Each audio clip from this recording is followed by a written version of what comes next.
जैसे ही exit poll जारी हुआ वैसे ही पवन सिंह के जितने भी फैंस हैं एकटक्के से एग्जिट पोल को निहारने लगे, देखने लगे कि इसमें पवन सिंह का सीट का क्या हुआ, जीत रहे हैं कि हार रहे हैं। और इस बात को सोच करके उन सभी लोगों का हो सकता है कि धकाधक मियाज कर रहा होगा, ऊपर नीचे कूद रहा होगा, धड़कन बढ़ रहा होगा, है ना। तो हम कहते हैं कि आप लोग एग्जिट पोल को देख करके पगलाना बंद कीजिए, है ना, कि क्या है नहीं है।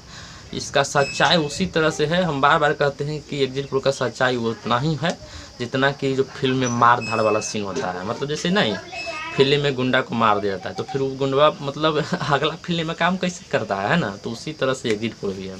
तो एग्जिट पोल पर उतना ध्यान मत दीजिए। काहे नहीं दीजिए कि देखिए बिहार में बहुत जगह बहुत सारे निर्दलीय प्रत्याशी लड़ रहे हैं, लेकिन मजबूत तरीका से, मजबूत तौर पे या फिर ज़बरदस्त तरीका से कह सकते हैं कि 3 लोग ही हैं। पहला है पप्पू यादव, आनंद मिश्रा जो एक अपना नौकरी छोड़ करके आए हैं, एक हैं आपके पवन सिंह, पावर स्टार पवन सिंह। तो ये 3 लोग हैं। और जानते हैं एग्जिट पोल में क्या बता रहा है कि बिहार में निर्दलीय की संख्या कम से कम 0 और अधिकतम से अधिकतम 1 हो सकता है। तो बताइए 3 गो मजबूत लोग हैं और उसमें अधिकतम संख्या 1 बताया जा रहा है कि एक आदमी को जीतेगा निर्दलीय से। तो थोड़ा सा टेंशन वाली बात नहीं है। अब कौन मतलब ज़रूरी है कि उसमें पवन सिंह होंगे, पप्पू यादव होंगे या फिर आनंद मिश्रा होंगे, तीनों में से कोई एक ही गुण होंगे। और कौन होंगी तो हम लोग को बताया नहीं जा रहा है। तो हमारा कहने का मतलब है, मेरे कहने का मतलब ये है कि ज़्यादा एग्जिट पोल पर ध्यान मत दीजिए, बौरा जाइएगा। अगर ज़्यादा ध्यान दीजिएगा तो झूठों के टेंशन ले लीजिएगा माइंड में। अगर आप अपने स्टार को जीतते हुए देखना चाहते हैं तो रिजल्ट के दिन देखिएगा कि क्या हुआ इस सीट पे। जब काउंटिंग होगा 4 तारीख को तब देखिएगा। अब बहुत ज़्यादा थोड़ी देरी है, आज 3 तारीख हो गया। हम 3 तारीख को ही वीडियो बना रहे हैं, वीडियो अपलोड करेंगे कुछ देरी में, आप लोग देखिएगा तो आप टाइम घटेगा ना धीरे धीरे, और 4 तारीख को रिजल्ट भी आ जाएगा। तो रिजल्ट में साफ तौर पे देख लीजिएगा कि पवन सिंह जीत रहे हैं कि हार रहे हैं, है ना। खैर आप लोग अगर आप अपने स्टार को समर्थन दिए हैं, आपका स्टार बहुत ज़्यादा मेहनत किए हैं, लोगों के बीच आए हैं, गए हैं, उनका दुख सुख के बारे में जाने हैं, तो हो सकता है कि जनता का कृपा बरस सकता है, या फिर जनता का हो सकता है कि इधर उधर मन तो फिरता है ना। तो हमारा कहने का मतलब यही है, चुपचाप सीधे तौर पे 4 तारीख को जब काउंटिंग होगा तो सोच लीजिएगा, समझ लीजिएगा। ये सब एग्जिट पोल के फेरा में मत रहिए। एग्जिट पोल अगर उतना ही समझदार रहता है, उतना ही ईमानदार रहता, तो 2021 के विधानसभा चुनाव पश्चिम बंगाल का देख लीजिए। मतलब एग्जिट पोल के अनुसार बीजेपी ही जीत रहा था। मतलब हर एग्जिट पोल में 120+। वास्तविक रिजल्ट आया तो बीजेपी का मतलब क्या हम कहें, खटिया खाल पर ओवरटेन हो गया था। और इधर देखिए 2015 के विधानसभा चुनाव, इसमें भी एनडीए का बढ़त मिल रहा है। रिजल्ट आया तो महागठबंधन ऊपर चढ़ गया। तो देखिए एग्जिट पोल क्या है कि एक अनुमान लगाया जाता है कि इसको यहाँ से जीत मिल सकता है।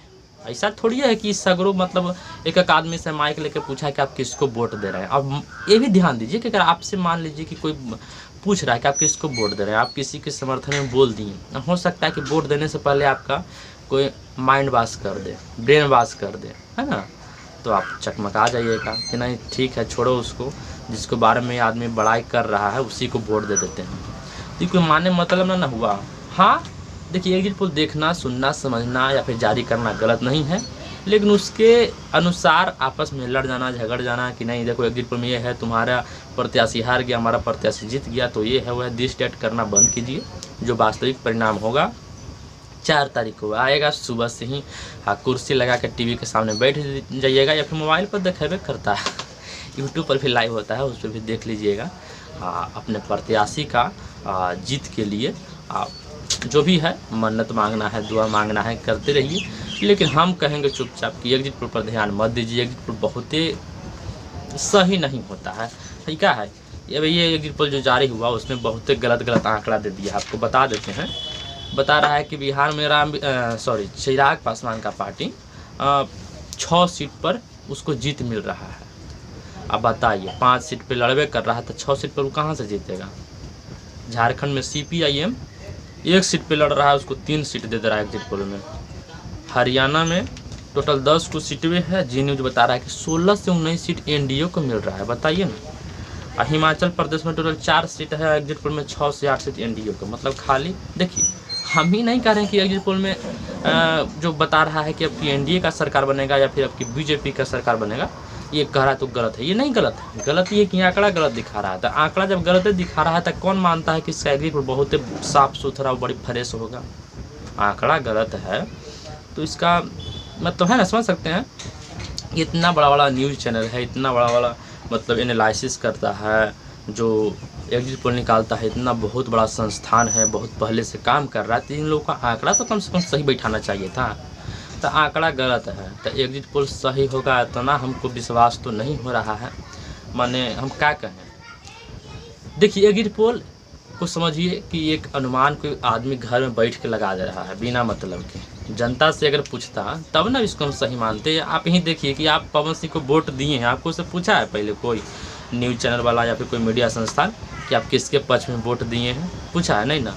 अब पूछा भी है तो पलथा पलट सकता है, इधर से उधर उधर से इधर। तो इसलिए शांत रहिए, देखिए इंतज़ार करिए, कुछ देर का समय बीत चुका है। खैर इस पर आप लोगों का राय क्या है, या फिर आप लोगों को क्या लगता है कि पवन सिंह वास्तविक में जीत रहे हैं या फिर उस तरह का समर्थन मिला होगा तो वास्तविक में जीतवे करेंगे?